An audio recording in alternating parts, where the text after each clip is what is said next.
Now let us do one text book exercise जो कि आपके बोर्ड एग्जाम के पेपर में फॉर श्योर आने का चांस है. Identify the nouns in the passages. Also say whether they are proper और common nouns and if they are countable and uncountable.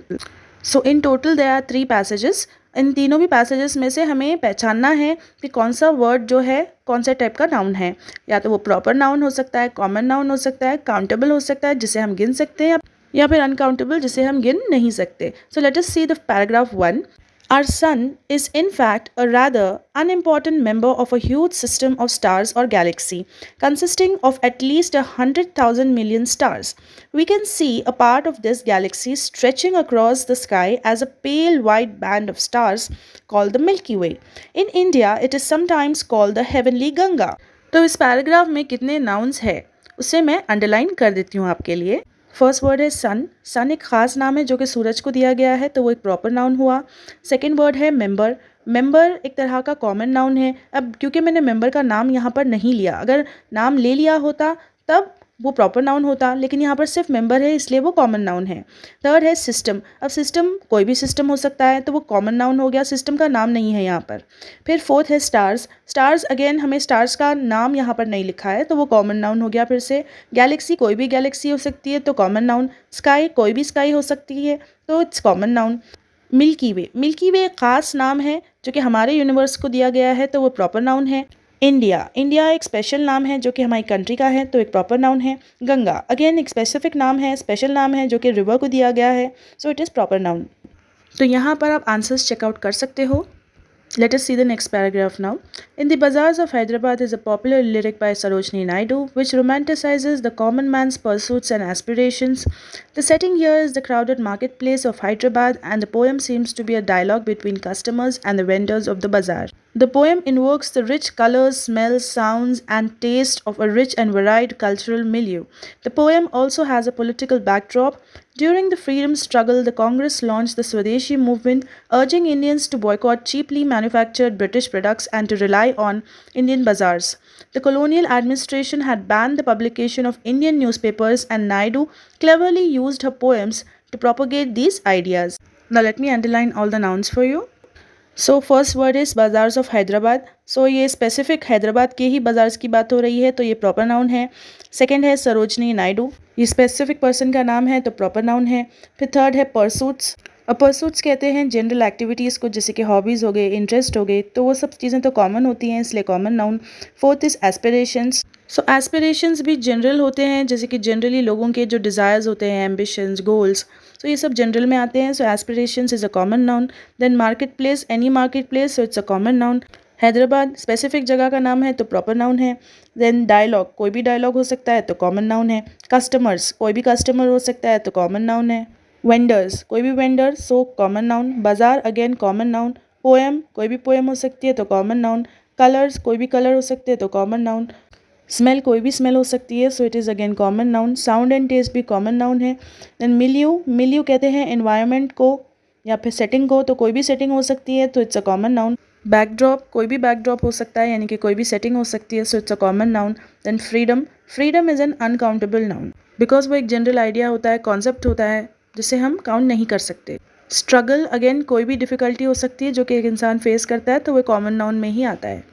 Next है द कांग्रेस. द कांग्रेस जो है वो एक नाम है तो प्रॉपर नाउन तो होना चाहिए, लेकिन यहाँ पर हम फंक्शन ऑफ कांग्रेस को डिस्कस कर रहे हैं यानी कि उसका जो काम है, जो रोल है, इसलिए वो अनकाउंटेबल नाउन है. फिर है इंडियंस. इंडियंस एक खास नाम है इसलिए वो प्रॉपर नाउन है. देन प्रोडक्ट्स तो कॉमन है, कोई भी प्रोडक्ट हो सकता है तो कॉमन नाउन. देन एडमिनिस्ट्रेशन, कोई भी एडमिनिस्ट्रेशन हो सकता है तो common noun. Publication again common noun. Newspaper again common noun. तो ये सारों का कोई भी नाम नहीं है, कोई भी न्यूज़पेपर, कोई भी पब्लिकेशन, कोई भी एडमिनिस्ट्रेशन हो सकता है. देन नायडू, नायडू एक स्पेसिफिक नाम है तो प्रॉपर नाउन. पोएम्स अगेन नाम नहीं दिया पोएम का तो it's common noun. Then idea, कोई भी आइडिया हो सकता है तो इट्स अगेन कॉमन नाउन. आप लोग आंसर्स चेकआउट कर सकते हैं. Third paragraph. In class today, we read the touching story of a conversation between a blind narrator and a girl he met during a train journey. The twist at the end successfully conveyed the irony of the situation to the reader. Both the narrator and his co-passenger had lost their sight but were able to successfully mislead each other. तो पहला noun है class. Class एक countable noun है जिसे हम गिन सकते हैं, और क्लास का क्योंकि नाम नहीं दिया हुआ इसलिए वो कॉमन नाउन भी है। सो दो है, काउंटेबल भी और कॉमन नाउन भी। सेकेंड, स्टोरी भी कोई भी हो सकती है, सो उसे हम कॉमन नाउन भी कहेंगे और उसे हम गिन भी सकते हैं, इसलिए वो काउंटेबल भी है। तो ये सारे नाउन्स काउंटेबल है अब जो लिस्ट में है। Conversation, again it is countable noun and it is a common noun because we don't know which conversation. Next, narrator can be countable and it is a common noun. Girl, again name is not given so it's a common noun and it is countable. Train, again name is not given so it's common noun and again it is countable. Next है journey एक common noun है because वो कोई भी journey हो सकती है। And दूसरा ये कि एक काउंटेबल नाउन इसलिए है क्योंकि वो स्पेसिफिक जर्नी की बात की जा रही है जिसे हम एक स्पेसिफिक इवेंट समझकर गिन सकते हैं। नेक्स्ट है ट्विस्ट। अब ट्विस्ट भी एक जनरल एक्शन या फिर कॉन्सेप्ट है तो इसलिए वो कॉमन नाउन है। Then you have irony again general concept से रिलेटेड है तो वो कॉमन नाउन है। फिर है सिचुएशन कोई भी सिचुएशन हो सकती है so it's a common noun. Then you have readers are countable, we can count them and name of the reader is not given तो वो कॉमन नाउन है फिर से। देन है पैसेंजर कोई भी passenger so it's a common noun. Then हम passenger को गिन भी सकते हैं तो वो काउंटेबल भी है। सिमिलरली फॉर साइट एक जनरल कॉन्सेप्ट है तो इसलिए वो कॉमन नाउन है एंड काउंटेबल भी है बिकॉज कुछ साइट्स को हम गिन भी सकते हैं। Now you can check out the answers. अब आपको एग्जाम में इस तरह से भी पूछ सकते हैं जैसे कि quantify the following uncountable nouns to make them countable. For example jam, a jar of jam.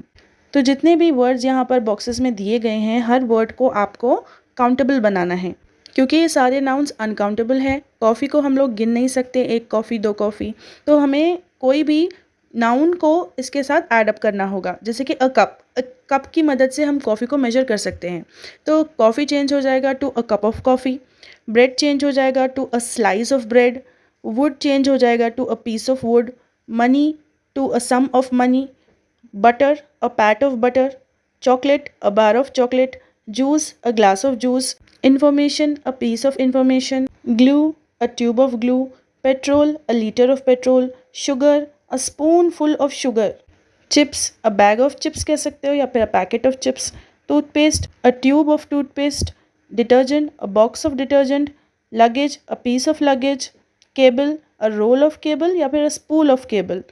तो ये इस तरह से आपको फिल इन द ब्लैंक में आ सकता है एग्जाम में।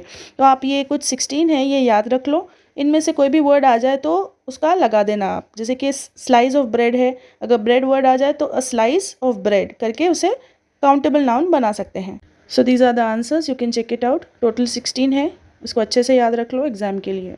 सो I will be uploading for degree first second and third year continuously. So आप बेल आइकन को हिट कर लो ताकि जब भी मैं कोई इंपॉर्टेंट वीडियो डालूँ you will be notified first. अगर आपको नाउन समझ में आ चुका है then do mention in the comment section.